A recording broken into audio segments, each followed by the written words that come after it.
Howdy everybody, Steve here, KM9G. Today I'm going to do a little summary on all of the battery research that I've done to date on the FT-818. I did not intend for that to rhyme.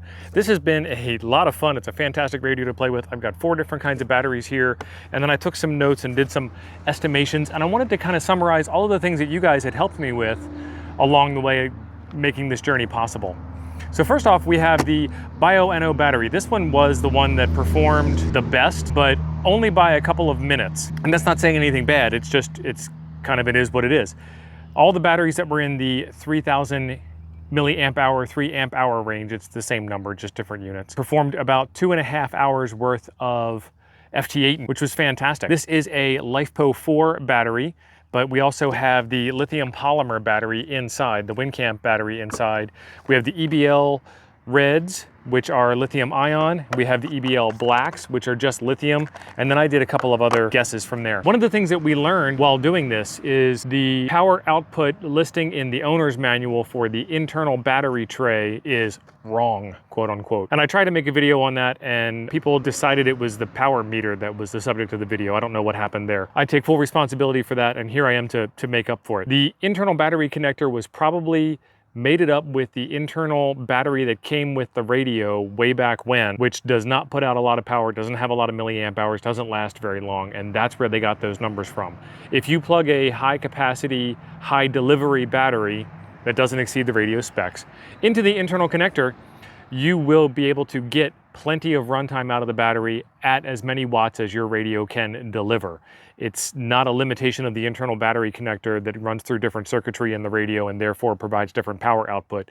It was probably a matter of battery chemistry available at the time when this thing was made, which was, I don't know, over 10 years ago, over a decade ago. Crazy that it's been out that long, but it has, and it's kind of withstood the test of time, so I guess that's why. That was a big lesson that I took away from this, was that internal battery tray and the external battery connector, the external power connector, can both put out as much watts as you can put power into them. They can put back out up to the limit of the radio. That's a good thing. The next thing that I learned is that the radio will automatically adjust its power output based on its input voltage that it's receiving. Gonna make it really, really hard for you to just do plain raw math and figure out how long a battery is going to last. With the way the lithium batteries are delivering power these days, it's kind of like a nice long run and then drop off a cliff at the end, as opposed to some of the older battery technologies that just kind of, gradually went down to nothingness. It's probably not gonna make as much of a difference. There are ways to optimize the life of the battery. KA7OEI has a whole website. I'll link it in the description down below. That is hard to say. I'll link it in the description down below so you guys can go over and reference it. But he says that putting the antenna on the front connector and disabling the rear connector will save you some battery consumption because of the way the radio is designed. Turning the backlight down or off, doing a lot of receive versus a lot of transmitting, using as little power as possible. All of this stuff will help you extend the battery life of your radio. And he also goes into some detail about the circuits inside the radio and which of them consumes more power than others and all kinds of stuff. Fantastic read, lots of good information on there. To get back to the summary of data, the 3 amp hour batteries lasted about 2.5 hours. These are not 3 amp hour batteries, these are 2 amp hour batteries.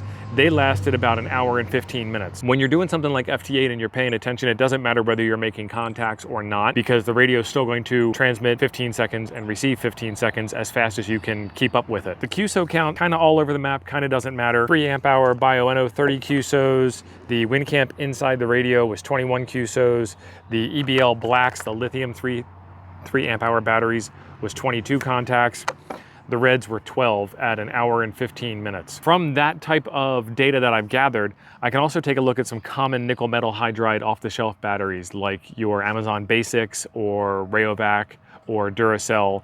And some of them are 1.35 amp hours. So I'm going to assume about 45 minutes worth of runtime. Some of them are 2.5 milliamp hours, so 1.5 hours worth of runtime versus 1 hour and 15 at 2000. So realistically, enjoy your radio is what it all comes down to, and I really enjoyed doing all of the different battery tests. There are links in the description down below if you'd like more information on each of those. I've got a video on these 4 sets of batteries. My big takeaway is I'm going to use the WinCamp battery that fits inside the bottom of the radio that has the recharger and all the other circuitry along with it. And what I used to do before I did this test was I used to carry that with the WinCamp battery inside and the Bio-NO because I thought that I'd be able to get more power out of the external. Now I only need the Bio-NO if I want to do a backup, and sometimes you don't need a backup, especially at 2.5 hours. If I'm out for 2.5 hours and I've made 30 contacts, I'm good to go. I appreciate you guys all coming along for the ride and helping out in the comment section all along the way. If you have any more comments, feel free to leave them down below. Otherwise, there is a video right here I think you will enjoy next. Thanks for being awesome. I'll see you over there.